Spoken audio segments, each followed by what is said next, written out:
الحمد للہ رب العالمین،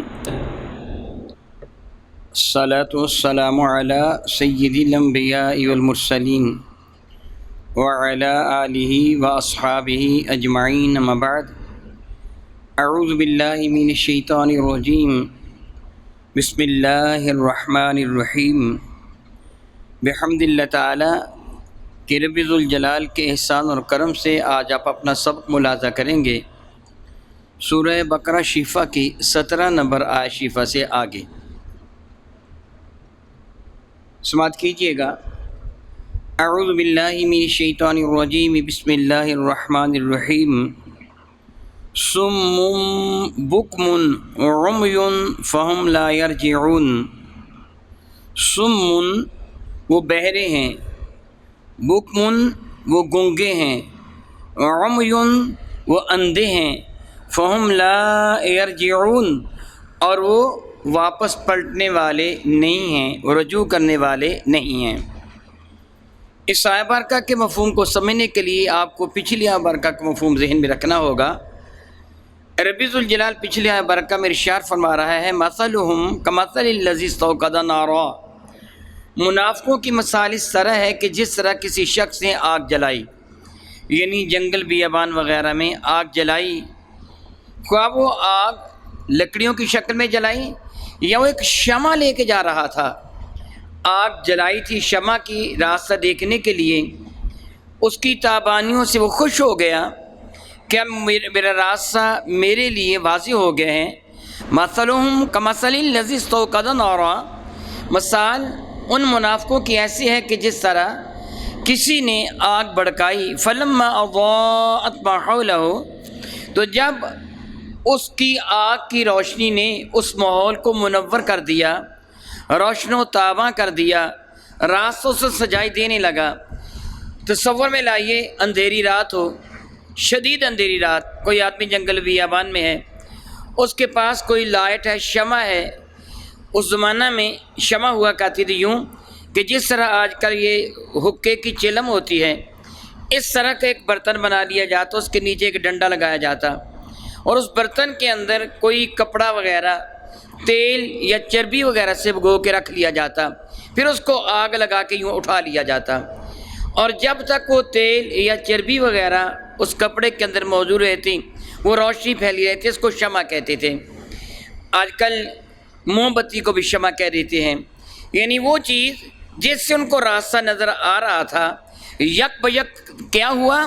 ذہب اللہ بنورہم، اللہ تعالیٰ اس روشنی کو لے گیا، یعنی وہ جو شمع جل رہی تھی یا وہ آگ جل رہی تھی وہ یک لب بجھ گئی۔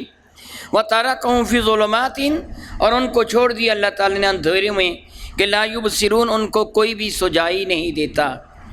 جس طرح میں کل بھی یہ بیان کر چکا ہوں کہ تیز روشنی سے بیک لخت اندھیرے میں جانے والے کو اندھیرا زیادہ محسوس ہوتا ہے۔ تیز روشنی والا بلب بجھ جائے، اس وقت آپ دیکھتے ہیں کہ اندھیرا تیز نہ بھی ہو، مطلقاً روشنی کے بعد اندھیرا زیادہ اندھیرا محسوس ہوتا ہے۔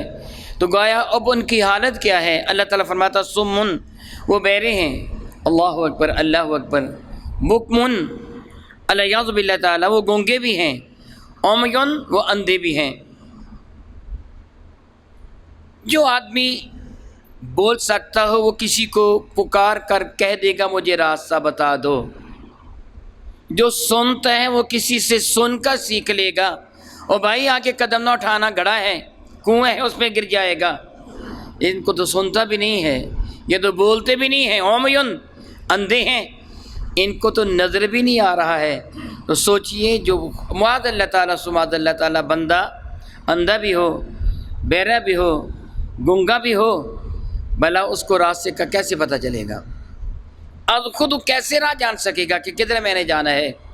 اللہ تعالیٰ نے منافقین کی یہی مثال دی ہے، وہ حقائق کو سننے سے بہرے ہیں، میرے کریم آقا کی شان کو دیکھنے سے اندھے ہیں، اور میرے کریم آقا کی نعت رب کائنات جل وعلا کی صرف بیان کرنے سے وہ گنگے ہیں، گویا ہدایت ان کے مقدر میں ممکن ہی نہیں ہے۔ الیاذ باللہ تعالیٰ ثم الیاذ باللہ تعالیٰ۔ آگے رب کائنات جل وعلا ایک اور مثال ذکر فرماتے ہیں، او یا پھر کاف مثلیہ ہیں، او کسیب من السماء، یا پھر ان کی مثال سیب من السماء، بارش ہے جو آسمان کی جانب سے موسلادھار برسنے والی ہو، فیہ ظلمات، اس میں اندھیرے بھی ہیں، ورعد، اور اس میں کڑک بھی ہے، وبرق، اور بجلی کی چمک بھی ہے، یجعلون اصابعہم، انہوں نے کر لیا اپنی انگلیوں کو، فی آذانہم، اپنے کانوں میں، انگلیاں ٹھوس نہیں، من الصواعق، اس شدید کڑک سے، حذر الموت، موت سے ڈرتے ہوئے، واللہ محیط، اور اللہ تعالیٰ احاطہ کیے ہوئے ہیں، بالکافرین، کافروں کا، یہ بھاگ نہیں سکتے۔ رب کریم نے دوسری مثال ذکر فرمائی ہے، او، یا پھر ان کی مثال ہے، کاف مثلیہ ہے کہ ان کی مثال سیب، اصابہ یصیب سے ہے، اس کا لفظی معنی ہوتا ہے پہنچنا، جس طرح اذا اصابتہم مصیبہ، جب ان کو پہنچنے والی شے، مصیبت ان کو پہنچی۔ سیبن کا معنی ہوتا ہے اترنا، پہنچنا، چونکہ آسمان کی جانب سے بارش اترتی ہے، زمین تک پہنچتی ہے، اس لیے اصطلاح میں اس کے لیے یہ لفظ استعمال کیا گیا۔ عربی میں مطلقاً بارش کے لیے مطرن، یعنی قطروں کا ٹپکنا، مطر کہا جاتا ہے بارش کو۔ یہاں رب کائنات جل وعلا نے سیبن فرمایا، اس کا معنی کیا جائے گا موسلا دھار بارش، یعنی تیزی کے ساتھ پہنچنے والی بارش۔ اب ایک اور مثال ہے یہ، اس کو بھی چشم تصور میں لائیں۔ کوئی آدمی جنگل بیابان میں ہو، گھوپ اندھیرا ہو، رات کا وقت ہو، سیاہ بادل گھرے ہوئے ہوں، گٹاؤں نے ماحول کو اپنے گھیرے میں لے رکھا ہو، رات کا وقت ہو، مسافر راہ چل رہا ہو، اس رات کے وقت اس بارش میں تیز بجلی بھی چمکتی ہو، جس کی کڑک شدید ہو۔ رب کائنات نے صواعق فرمایا، صاعقہ عربی میں ایسی کڑک کو، ایسی شدید آواز کو کہا جاتا ہے کہ جس سے سننے والا یا تو مر جائے یا پھر بے ہوش ہو جائے، یعنی انتہائی شدید کڑک، صاعقہ۔ عذاب کی کڑک کو بھی کہا جاتا ہے۔ جبریل امین نے بعض اوقات موتو، کافروں کو کہا، وہ سارے کے سارے اس آواز کی شدت سے مر گئے۔ کبھی قیامت کے لیے بھی لفظ صاعقہ استعمال کیا گیا ہے۔ رب کریم ارشاد فرماتے ہیں، اس بادل، اس گھٹا میں، اس بارش میں دو چیزیں اضافی ہیں، ایک صاعقہ شدید ترین کڑک، اور ایک برق یعنی چمکتی ہوئی بجلی۔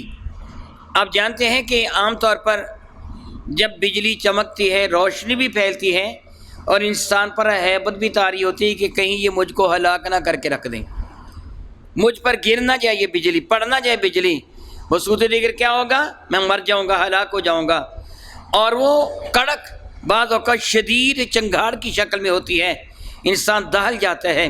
اب چشم تصور میں جس طرح میں نے پہلے کا منظر لے کے آئیں، جنگل بھی ہے، بیابان بھی ہے، رات کا وقت ہے، گنگور گٹائیں ہیں، شدید بجلی ہے اور شدید کڑک ہے، اور مسافر جا رہا ہے، اس کی حالت کیا ہوگی؟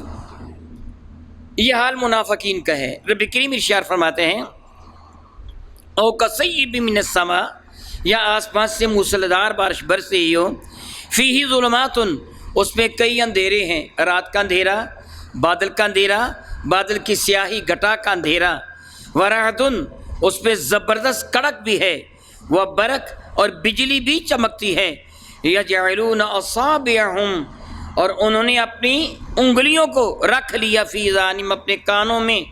کیا کانوں میں انگلیاں رکھنے سے موت سے بندہ بچ جائے گا؟ یہ تو بالکل اس طرح نہیں جس سے ایک محاورہ ہے کہ کبوتر بھاگ نہ سکے تو بلی کو دیکھ کر کہتے ہیں آنکھیں بند کر لیتا ہے، تو کیا اس کا آنکھیں بند کر لینا اس کو بلی سے بچا لے گا؟ یہ تو زیادہ شکار ہو گیا اس کا۔ وہ خیال کرتا میں نے آنکھیں بند کر لی، شاید بلی نے بھی بند کر لی ہیں۔ وہ اپنے کانوں میں انگلیاں ٹھونس لیتے ہیں، کیا کو بندہ کانوں میں انگلیاں ٹھونس لے تو اس پر بجلی نہیں گرے گی؟ کیا اس کی کڑک اس کو ہلاک نہیں کرے گی؟ دونوں چیزیں ہو سکتی ہیں۔ اللہ تعالیٰ ارشاد فرماتے ہیں کہ حذر الموت، وہ موت سے ڈرتے ہوئے اپنے کانوں میں انگلی ٹھوس رہے ہیں۔ واللہ محیط، محیط احاطہ کا لینے والا۔ آپ جانتے ہیں احاطہ کسے کہتے ہیں؟ چار دیواری سے جس چیز کو گھیرا ہوا ہو، ورنہ پلاٹ ہوتا ہے، اگر چار دیواری بنا لیں تو اردو میں اس کو کیا کہتے ہیں؟ احاطہ کر لیا۔ اللہ تعالیٰ نے گھیرا ہوا ہے، احاطہ کیا ہوا ہے بالکافرین، کافروں کو، یعنی اللہ تعالیٰ کی گرفت سے کوئی بھاگ نہیں سکتا۔ علماء کرام نے جگہ اس کی شرح میں بہت ساری طویل گفتگو فرمائی ہے۔ خلاصہ اس کا یہ ہے کہ اللہ رب العزت جل وعلا یہاں ایک مثال ذکر فرمائی ہے اسلام کی۔ اسلام کو بارش سے تشبیہ دی ہے، اور بارش اللہ تعالیٰ کی رحمت اپنے دامن میں لے کے آتی ہے، اور اس سے آپ جانتے ہیں نہ صرف پانی کی فراوانی ہو جاتی ہے بلکہ باغات میں بھی بہار آ جاتی ہے، فصلیں زیادہ لہلہاتی ہیں، پھول زیادہ نکھر آتے ہیں، پھلوں میں چاشنی بڑھ جاتی ہے۔ ذمہ دار عام انسان بھی اللہ تعالیٰ کا شکر ادا کرتا ہے جب بارش برسی ہے، لیکن جب بارش برسی ہے تو اپنے دامن میں کچھ کڑک بھی لے کے آتی ہے، چمک بھی لے کے آتی ہے، اور بعض چیزوں کو ہلاک بھی کر دیتی ہے وہ چمک، یعنی بجلی پڑ جائے جس پر، اور گرج بعض اوقات اتنی ہوتی ہے کہ چھوٹے موٹے مکان گر بھی جاتے ہیں۔ گویا اسلام اپنے دامن میں یہ آزمائش کی چیزیں بھی لے کے آیا ہے، اور آپ کے علم میں ہے کہ جب میرے اور آپ کے کریم آقا نے اعلان نبوت فرمایا تھا صلی اللہ تعالیٰ بہ دائمًا ابدا، اور میرے کریم آقا پر ایمان لانے والوں کی حالت کیا تھی؟ کفار نے ان پر عرصہ حیات تنگ کر دیا تھا، کوئلے گرم کر کے صحابہ کرام کو ان پہ لٹایا جاتا تھا، گائے وغیرہ ذبح کر کے اس کی کھال اتارتے، غریب مسلمانوں کو کھال میں لپیٹ کر رسیوں سے باندھ کر دھوپ میں پھینک دیتے کہ یا تو کلمہ طیبہ چھوڑ دو یا اسی طرح مر جاؤ۔ میں اللہ تعالیٰ جل وعلا کے حضور عرض کرتا ہوں کہ میری جان قربان ہو ان پاک باز ہستیوں پر کہ جنہوں نے ساری تکالیف کو برداشت کیا مگر دامن مصطفیٰ کو نہیں چھوڑا۔ اونٹوں کے درمیان باندھ کر ان کو چیر دیا گیا، کیا کچھ نہیں کیا گیا ایمان والوں کے ساتھ۔ رب کائنات بے شمار رحمت نازل فرمان پاک باز ہستیوں پر ساری تکالیف کو برداشت کیا، مگر انہوں نے دین متین سے اپنے دامن کو پیچھے نہیں کیا، پکڑے رکھا ہے میرے نبی کے دامن کو، ایک لمحہ کے لیے بھی چھوڑنے پر آمادہ نہ ہوئے۔ جامع ترمذی میں ایک حدیث مبارکہ، طویل حدیث مبارکہ، خلاصہ اس کا یہ ہے، میرے کریم آقا رسول اللہ نے ارشاد فرمایا کہ اللہ رب العزت جل وعلا نے جب جنت کو تخلیق فرمایا تو جبریل امین سے ارشاد فرمایا جبریل جاؤ جنت کی سیر کر کے آؤ۔ جبریل امین جنت کو دیکھ کے آئے، اس کی نعمتوں کو دیکھا، اس کی عظمتوں کو دیکھا، کبھی ختم نہ ہونے والے کے انعامات کو دیکھا، تو بارگاہ رب العزت میں عرض کیا مولا تعالیٰ میں نے جنت کو دیکھا، اتنی حسین اور اتنی خوبصورت ہے کہ کوئی بھی شخص اگر اس کے بارے میں جان لے گا تو جنت سے کبھی بھی پیچھے نہ ہٹے گا، ہر بندہ جنت کو پانے کی کوشش کرے گا۔ رب ذوالجلال نے جنت کے گرد گرد مصائب و آلام کی ایک باڑ لگا دی، پریشانیاں، الجھنیں، مصیبتیں، اللہ تعالیٰ اس کے گرد گرد ایک باڑ لگا دی۔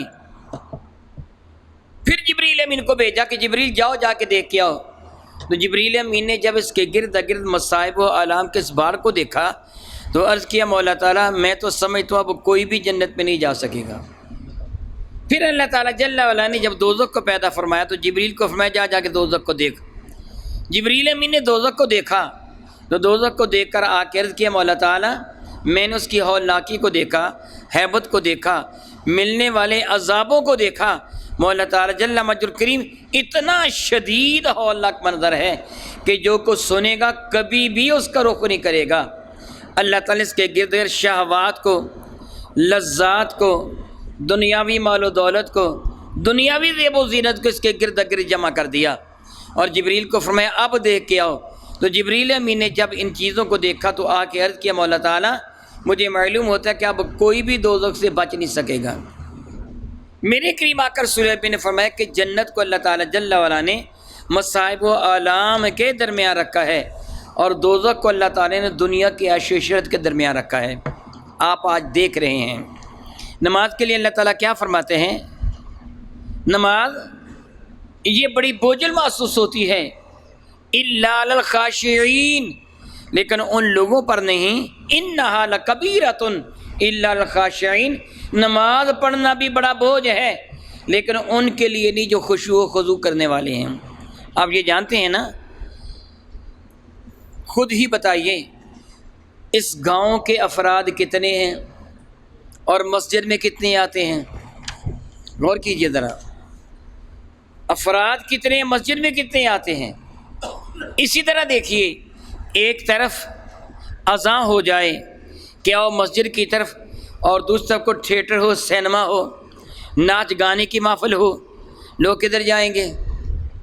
ناچ گانے کی محفل کی جانب، مسجد میں نہیں آئیں گے۔ گویا مسجد میں آنا وہ اپنے لیے دقت سمجھیں گے کہ یہ ایک مصیبت سی محسوس ہوتی ہے۔ وضو کریں گے، صبح اٹھیں گے، دوپہر چلچلاتی دھوپ میں ظہر کے لیے مسجد کی طرف جائیں گے، تہجد پر اٹھنا مشکل ہو جائے گا، وغیرہ وغیرہ، یہ مشکلات ہیں۔ اسی طرح آپ جانتے ہیں روزہ رکھا آپ نے، الحمدللہ تعالیٰ ثم الحمدللہ تعالیٰ، سارے دن کی بھوک اور پیاس کو برداشت کیا، پریشانی تو ہوتی ہے، چلو زیادہ نہ صحیح، تھوڑی ہی صحیح محسوس تو ہوتے ہیں، اور جو عیش کرتے روزہ نہیں رکھتے ہیں وہ کیا کہتے ہیں؟ ہمیں تو بڑی عیش میں ہیں۔ گویا عیش میں الیاذ باللہ تعالیٰ دوزخ کو رکھ دیا، مصیبتوں میں جنت کو رکھ دیا۔ جہاد اپنی جان تک کی قربانی دینا ہوتی ہے، حج اپنے جسم کو بھی مشقت میں ڈالنا ہوتا ہے، روپے پیسے بھی خرچ کرنے ہوتے ہیں، وقت بھی خرچ کرنا ہوتا ہے، اور دوسری طرف عیاشی اور فحاشی، اس کے لیے ہر انسان راغب ہوتا ہے۔ معاذ اللہ تعالیٰ فرماتے ہیں یہ اس جگہ یہی چیز مراد ہے کہ اللہ تعالیٰ نے بارش کو بھیجا تو ہے رحمت بنا کر، لیکن بارش اپنے دامن میں گرج اور چمک بھی لے کے آتی ہے۔ یہ دونوں چیزیں ہوتی ہیں۔ خلاق کائنات جل وعلا اس کے آگے ارشاد گرامی قدر فرماتے ہیں، یکاد البرق یخطف ابصارہم، جو پہلے آپ میری گفتگو سن چکے ہیں کہ چشم تصور میں وہ منظر لائیے، ایک آدمی جنگل بیابان میں ہے، تنہا ہے، رات کا وقت ہے، گنگور گٹائیں چھائی ہوئی ہیں، سیاہ بادل گھرے ہوئے ہیں، شدید بارش موسلا دھار برس رہی ہے، راستہ سجائی نہیں دیتا، پانی سیلاب کی طرح دائیں بائیں بہہ رہا ہے، بجلی چمکتی ہے، ایک آدھ قدم وہ آگے اٹھا لیتا ہے، گرجات ہوتی ہے، کانوں میں انگلیاں ٹھوس لیتا ہے، ڈر ہے کہ کہیں میں مر نہ جاؤں۔ رب کریم فرماتا ہے یکاد البرق یخطف ابصارہم، قریب تھا کہ برق وہ بجلی کی چمک، یخطف، خطفن کہتے ہیں اچانک کسی چیز کو اچک لینا، آہستہ آہستہ نہیں اٹھانا، یک لخت کسی چیز کو اٹھا لینا، اس کو عربی میں خطفن سے تعبیر کیا جاتا ہے۔ یکاد البرق یخطف ابصارہم، قریب تھا کہ بجلی کی شدید چمک ان کو اندھا کر دیتی، قوت بصارت ختم ہو جاتی۔ رب کریم فرماتا ہے کلما اضاء، اور جب وہ ضیاءپاشی ہو جاتی ہے، روشنی، لمعات، وہ روشنی کی چمک ماحول کو منور کرتی ہے، مشوا فیہ، اس میں ایک آدھ قدم اٹھا لیتے ہیں، تھوڑا سا چل لیتے ہیں، وَإِذَا أَظْلَمَ عَلَيْهِمْ، جب ان پر اندھیرا چھا جاتا ہے، قاموا، وہیں کھڑے ہو جاتے ہیں۔ پانی بہہ رہا ہے، بارش کا راستہ نظر نہیں آ رہا، بجلی چمکتی ہے تو قدم اٹھا لیتے ہیں، اور جب بجلی کی چمک ختم ہو جاتی ہے، اندھیرا آ جاتا ہے، وہیں کھڑا ہو جاتا ہے، کہیں میں کسی گھڑے میں پاؤں نہ رکھ دوں، دائیں بائیں کہیں گر نہ جاؤں۔ رب کریم فرماتے ہیں وَلَوْ شَاءَ اللَّهُ لَذَهَبَ بِسَمْعِهِمْ، اللہ چاہتا تو بجلی کی کڑک سے ان کی قوت سماعت برباد کر دیتا، وَأَبْصَارِهِمْ، ان کو اندھا کر دیتا، ان کی بصارت بھی لے جاتا۔ ان اللہ علی کل شیء قدیر، یاد رکھو اللہ تعالیٰ جل وعلا ہر چیز پر قادر ہے۔ ایک مرتبہ نہیں، بہت مرتبہ ایک جملہ میں کہہ چکا ہوں، رب ذوالجلال کا وہ احسان اور کرم مانیے کہ پروردگار عالم نے مجھے اور آپ سب کو ایمان کی دولت عطا فرمائی ہے۔ اللہ تعالیٰ نے ہمیں اس طرح کافروں کی طرح اندھیروں میں نہیں چھوڑا، منافقوں کی طرح بھٹکتے ہوئے نہیں چھوڑا۔ مولا تعالیٰ تیرا کرم ہے کہ تو نے ہم ناچیز و حقیر بندوں کو ایمان کی دولت عطا فرما دی، نیکی کرنے کی توفیق عطا فرما دی۔ اس شکر نعمت میں ممکن ہو سکے تو روزانہ اپنے رب کے حضور 2 رکعت نماز نفل ادا کیا کیجیے، کہ اللہ تعالیٰ جل اللہ تیرا احسان اور تیرا کرم ہے، تو نے ہمیں اس مسافر کی طرح نہیں چھوڑا کہ جو جنگل بیابان میں ہو، جس کا ذکر ابھی میں کر چکا ہوں، اس مسافر کی طرح نہیں چھوڑا، اور ہمیں کیا کیا؟ دامن مصطفیٰ عطا فرما دیا، سیدھا راستہ عطا فرما دیا، چمکدار واضح ترین راستہ ہدایت عطا فرما دی۔ اور ہدایت کسے کہتے ہیں بتائیں گے آپ مجھے؟ اس راستے کو جو منزل مقصود تک پہنچا دینے والا ہے۔ اے مولا تعالیٰ تو نے ہم کو ہدایت عطا فرما دی ہے، صراط مستقیم، وہ قریب ترین راستہ جو منزل مقصود تک پہنچا دے، سیدھا راستہ بھی اور وہ منزل مقصود تک پہنچا دینے والا راستہ بھی۔ الحمدللہ تعالیٰ ثم الحمدللہ تعالیٰ رب کائنات سرا کی رہنمائی کے لیے، ہدایت اور صراط مستقیم کی رہنمائی کے لیے انبیاء علیہ السلام کی وجہ سے تشریف فرمائی، اور انبیاء کی دنیا سے تشریف لے جانے کے بعد ان کے قائم مقام علماء کو بنا دیا۔